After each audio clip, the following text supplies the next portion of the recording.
ओम गंग गणपतये नमो नमः। संक्षिप्त शिव पुराण विश्वेश्वर संहिता अध्याय 16 भाग 2। पृथ्वी आदि निमित्त देव प्रतिमाओं के पूजन के लिए विधि, उसके लिए नैवेद्य के बाजार, पूजन के विभिन्न उपचारों का फल आदि। भाग 2। करक की संक्रांति से युक्त सावन मास की नौमी तिथि को मृगशिरा नक्षत्र के योग में अंबिका का पूजन करें। वह संपूर्ण मनवांछित भोगों और फलों को देने वाला है। ऐश्वर्य की इच्छा रखने वाले पुरुष को उस दिन अवश्य उनकी पूजा करनी चाहिए। आश्विनी मास के शुक्ल पक्ष की नौमी तिथि संपूर्ण अभीष्ट फलों को देने वाले होते हैं। इसी मास के कृष्ण पक्ष की चतुर्दशी के दिन यदि रविवार पड़ा तो उस दिन का महत्व विशेष बढ़ जाता है। उसके साथ ही यदि आद्रा और महाद्रा सूर्य संक्रांति से युक्त आद्रा का योग तो उस अवसर पर की हुई शिव पूजा का विशेष महत्व माना गया है। माघ कृष्णा चतुर्दशी की हुई शिव जी की पूजा संपूर्ण अभिष्ट फलों को देने वाला होती है और मनुष्यों को आयु बढ़ाती, मृत्यु कष्ट को दूर हटाती और समस्त सिद्धियों को प्राप्ति कराती। जेठ मास में चतुर्दशी को महाआद्रा का योग हो अथवा मार्ग शीर्ष मास में किसी भी तिथि को यदि आद्रा नक्षत्र हो तो उस अवसर पर विभिन्न वस्तुओं को बनी हुई मूर्ति के रूप में शिव जी के जो 16 उपचारों से पूजा करता है उस पुण्यात्मा का चरणों का दर्शन करना चाहिए। भगवान शिव की पूजा मनुष्यों को भोग और मोक्ष देने वाला ऐसा जानना चाहिए। कार्तिक मास में प्रत्येक वार और तिथि आदि में महादेव जी की पूजा का विशेष महत्व है। कार्तिक मास आने पर विद्वान पुरुष दान, तप, होम, जप और नियम आदि के द्वारा समस्त देवताओं को षोडशोपचार से पूजन करें। उस पूजन में देव प्रतिमा, ब्राह्मण तथा मंत्रों का उपयोग आवश्यक है। ब्राह्मणों को भोजन कराने से पूजन कर्म संपन्न होना चाहिए। पूजक को चाहिए कि कामनाओं से त्याग कर पीड़ा रहित होकर देवराधन में तत्पर रहे। कार्तिक मास में देवताओं के यजन पूजन समस्त भोगों को देने वाला, व्याधियों को हर लेने वाला तथा भूतों ग्रहों का विनाश करने वाला है।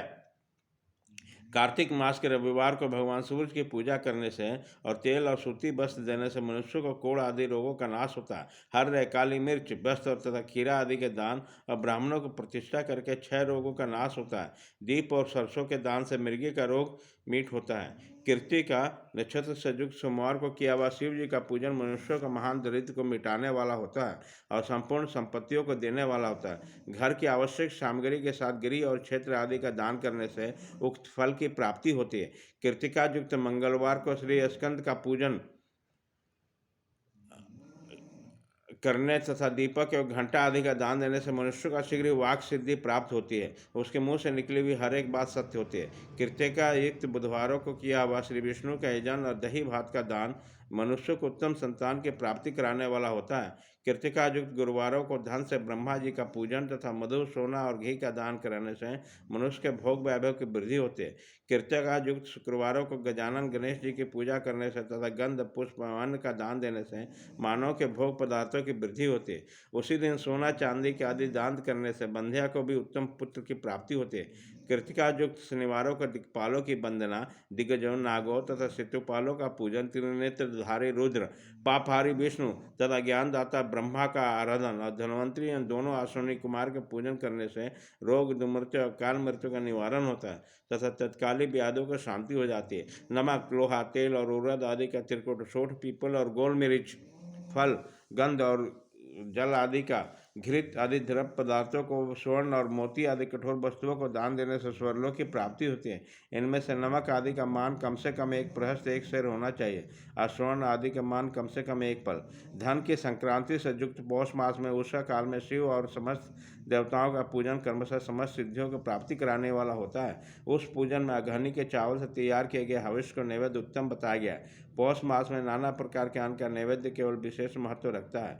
मार्गशीर्ष मास में केवल अन्न का दान कराने वाला मनुष्य को ही संपूर्ण अभिष्ट फलों की प्राप्ति होती है। मार्गशीर्ष मास में अन्न का दान करने वाला मनुष्य के सारे पाप नष्ट हो जाते हैं। वही अभीष्ट सिद्धि, आरोग्य, धर्म, वेद का सम्यक ज्ञान, उत्तम अनुष्ठान का फल, इहलोक और परलोक में महान भोग, अंत में सनातन योग, मोक्ष तथा वेदांत की सिद्धि प्राप्त कर लेता है। जो भोग की इच्छा रखने वाला वह मनुष्य मार्गशीर्ष मास आने पर कम से कम 3 दिन का उषा काल में अवश्य देवताओं का पूजन करे और पौष मास को पूजन से खाली न जाने दें। उषा काल से लेकर संगम काल तक पौष मास में पूजन का विशेष महत्व बताया गया।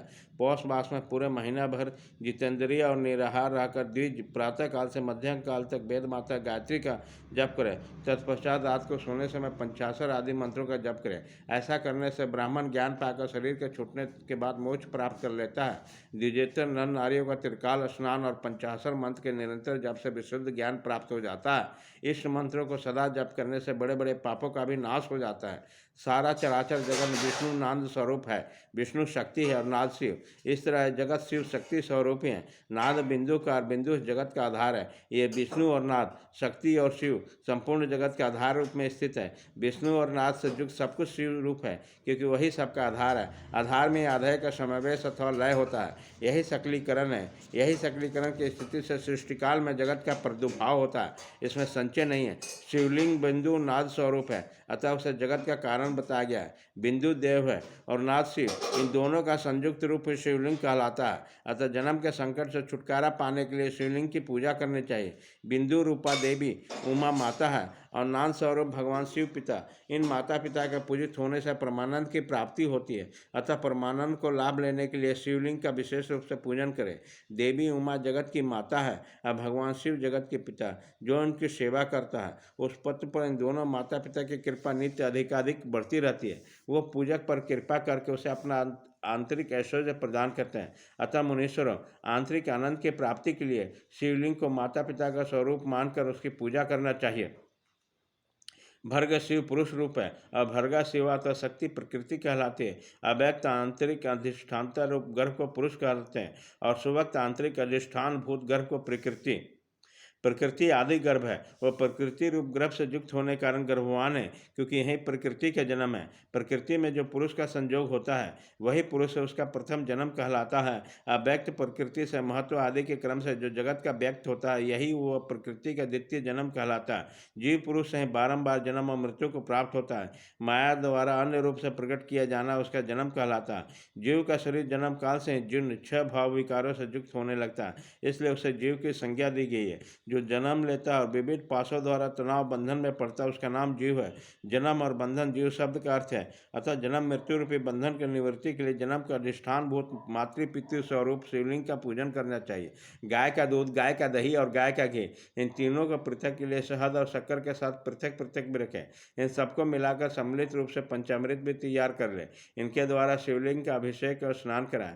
फिर गाय के दूध अन्न के मल से नैवेद्य तैयार करके प्रणव मंत्र के उच्चारण पूर्वक उस भगवान शिव का अर्पित करें। संपूर्ण प्रणव को ध्यान लिंग कहते हैं। स्वयंभू लिंग नाद स्वरूप होने के कारण नाद लिंग कहा गया। यंत्र अर्घा बिंदु स्वरूप होने के कारण बिंदु लिंग के रूप में विख्यात है। इसमें अचल रूप में प्रतिष्ठित जो शिवलिंग है वो मकार स्वरूप है, इसलिए मकार लिंग कहलाता है। सवारी निकालने आदि के लिए जो चरलिंग होता है वो ओंकार स्वरूप होने से ओंकार लिंग कहा गया है। और पूजा की दीक्षा देने वाले जो गुरु या अथवा आचार्य है उसका विग्रह आकार का प्रतीत होने से आकार लिंग माना गया है। इस प्रकार आकार, उकार, मकार, बिंदु, नाद और ध्वनि के रूप में लिंग के 6 भेद हैं और इन 6 लिंगों को नित्य पूजा करने से साधक जीवन मुक्त हो जाता है। इसमें संचय नहीं है। अध्याय 16 भाग 2 खत्म।